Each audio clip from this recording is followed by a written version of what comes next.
Don't get blinded by the light from fame. We're all ordinary people at the end of the day. We make decisions, some good, some bad, but we all pushing for things we never had. It's just ordinary people with extraordinary ways. Yeah. Everyday people trying to make a way. It's just us. Hey, welcome to It's Just Us. I'm Charlene, so glad you're here with us.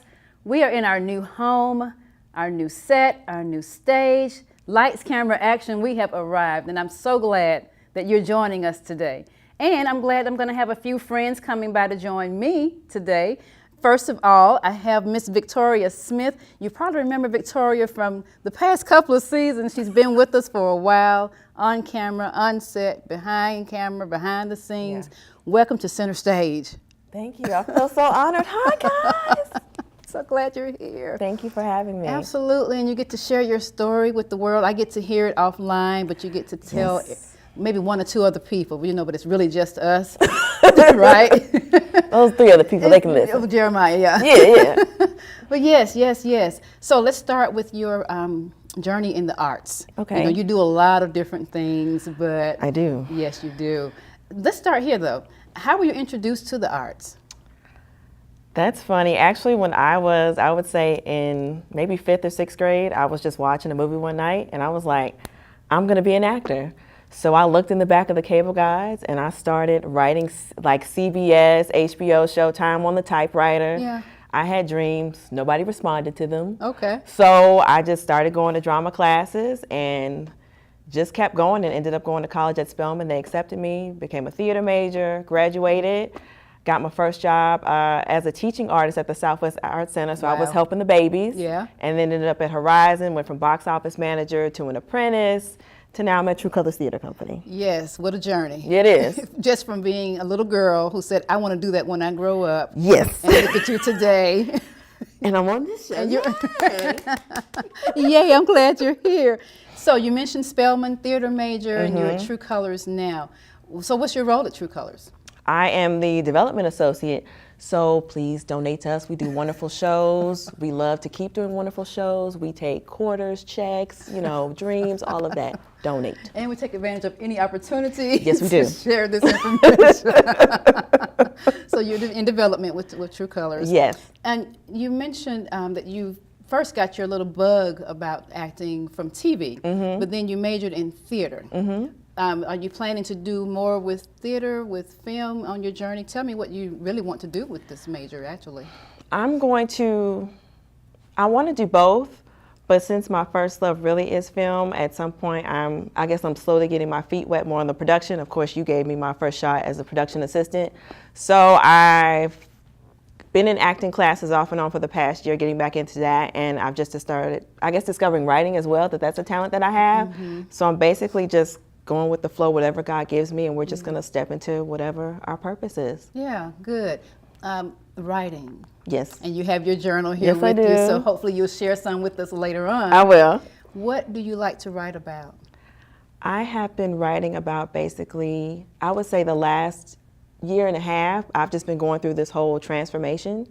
So it's basically about my life, what I feel, what I think, love, loss, the change of family dynamics, being a young adult, just everyday experiences like how to survive, how do you stay in this one position but try to make it to the other side, how do you keep fighting? So it's all of those things that just pop up into my head that I think other people can relate to. Yeah. We can. Again, I hate to keep going back here, but it's just us, Yeah. And that's where I call this platform, like a middle story. We hear about people in their humble beginnings, sitting and looking in TV Guide and researching information to send off to networks, to where you are today and being, all of your internships, apprenticeships, and all of these wonderful things, and then you're in theater, but people get stuck in the middle. So for you to write that middle, go ahead. I think the middle is the place where I guess as my mentor, Miss Hilda says, you go in the woodshed. And in the woodshed, you get broken down, but you can't stay there. Right. So you end up being built back up. Yeah. So for me at 32, this is like really where my life is starting. I feel like my career is starting. All of these things, like I didn't know I could write like this. I didn't know I had the confidence to start acting. So it's just like bits and pieces, I feel like God is really trying to move me. And if I'm not moving, he's pushing me. So now is the time you either run away or you go with it. So I'm just walking with it, and we're just going to see where it goes. Stay in there, absolutely. Yeah. So as it pertains to acting, what are your aspirations? What do you want to do with your acting career? I would like to do, I want to be a very good character actor. The thought of just being just a comedy actor, just being stuck in drama, I feel like your body, your talent, everything that you go through, it's world changing, it's life changing. So why just be stuck at one thing? I want to be able to play all those parts, to touch people in all kinds of ways, to really stretch myself. And we're stretching a little bit right now, but we're going to keep pulling. So I just want to be able to master telling different stories, because that's what it's all about. Yes. You're touching people. You're telling stories that people may not have the courage to tell themselves. So why not be that vessel and share that and just reach somebody in a new way? Nice. Yeah. Yeah. I'm so proud of you. I'm just sitting and listening to you, because I remember when I first met you and you were reserved. I'll just say you were reserved. I'm still a little bit You're reserved. just a little bit reserved, but I'm proud of your voice. I hear you. I hear you. Oh, I'm so glad you're here. And I want you to definitely share your work with us, because I want to hear it. So you'll go to our Artist Spotlight stage now and share with us? I definitely will. Yes, thanks. Thank you.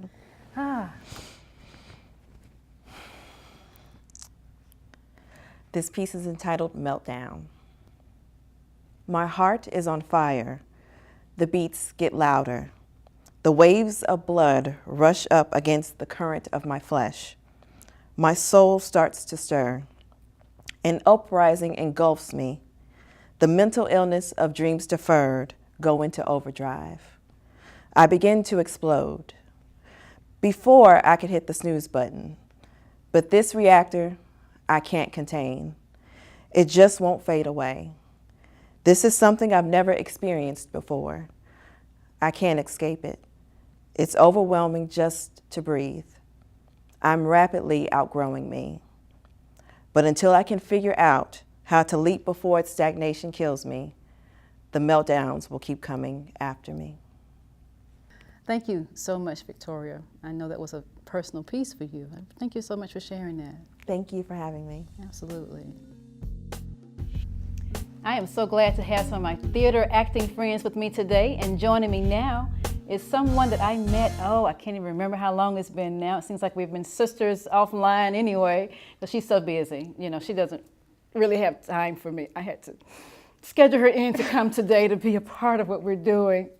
Welcome to the show, Jennifer. Thank you. It is so good to see you. It's great to be here. Thank you for inviting me. Busy, busy, busy. I am a busy woman with a full-time job and also acting, so I am a busy woman. Yes, yes. You know, I was looking over your bio recently, and I knew it, but I didn't know it, that you hold a master's in business. Yes, I do. I have my MBA from Clark Atlanta University, and then I have my bachelor's degree in business from North Carolina A&T. So my degrees have zero to do with my acting. Yes, and that was my question. So how do we get over here? Yep. So, you know, when I went to grad school, my intention was always to be behind the scenes in the entertainment industry. And I worked a lot of times with friends, helping them on their productions in music or television or film.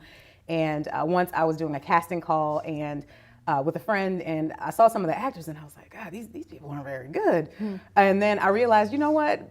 They are actually trying. Even if they're not great at it, they are giving it a shot. They are trying something that they love to do. And I said, you know, you need to take a note from them and try it. So I saw an acting class. It came across a listserv that I'm on for the National Association of Black Female Executives in Music and Entertainment. Yes, mouthful. Yep, it was an ad for an acting class, and I looked up the acting coach and realized, oh my gosh, she also went to North Carolina A&T. This is, yes, I have to do this. Confirmation, so, yeah. It's confirmation, and so I took the acting class, and I fell in love with it. And ever since then, I have been auditioning for, you know, projects that, you know, I match characters, descriptions, and, you know, and I have loved it. I have really been enjoying acting. Oh, good. Yeah. Tell me about your most memorable audition.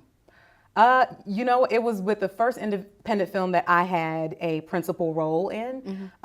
It was a group audition, so it was really weird. So it was in a library, and it was packed with people, and we all had to audition in front of one another, and I had never done that before. Every audition I had gone to was a private room where the director and the producer would, watch you. But this was like 100 people in this room, Wow. all watching one another audition. And I auditioned for the part that I thought I would get. And immediately the director was like, I want you. I don't want you for that part, but I want you for something else. Can you do a Latin accent? And I was like, yes, of course, I can do a Latin accent. What do you need? And she's like, that's it. So they cast me as a Puerto Rican character.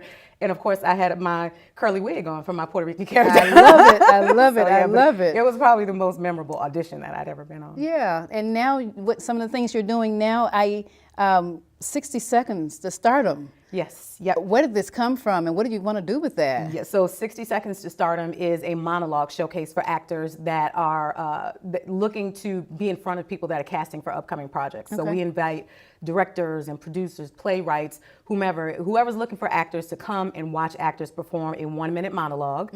And it's been great. We started in 2014, so we've been doing it for the past 2 years.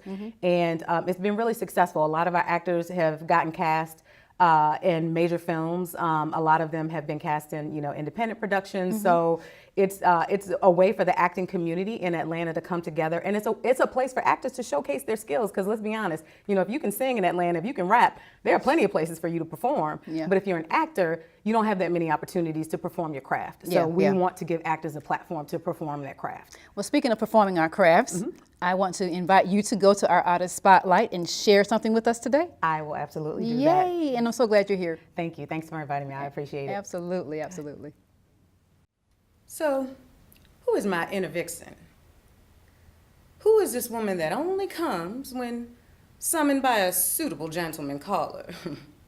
Well, she sounds like a modern-day Blanche Devereaux, Southern, uninhibited and unapologetic about her sexual liberation. She's a 2016 Sandra Clark from 227 with her fitted dresses, high heels, and big hair. My inner vixen is also a chameleon of sorts. You see, she can glide into any boardroom and dazzle everyone in the room. All she does is fold her arms, and with one wink to that man over there in the suit, you can bet she can close any deal. My inner vixen is also adaptable. You see, she can rock camouflage on the back of a Harley Davidson, and that same night greet her man at the door with an apple pie wearing an apron. Yes, wearing just the apron. My inner vixen remains cool at all times while looking hot. She makes other women hot and lose their cool. My inner vixen is a force to be reckoned with, and when unleashed, whoo, fellas, y'all ain't ready. So, who is my inner vixen?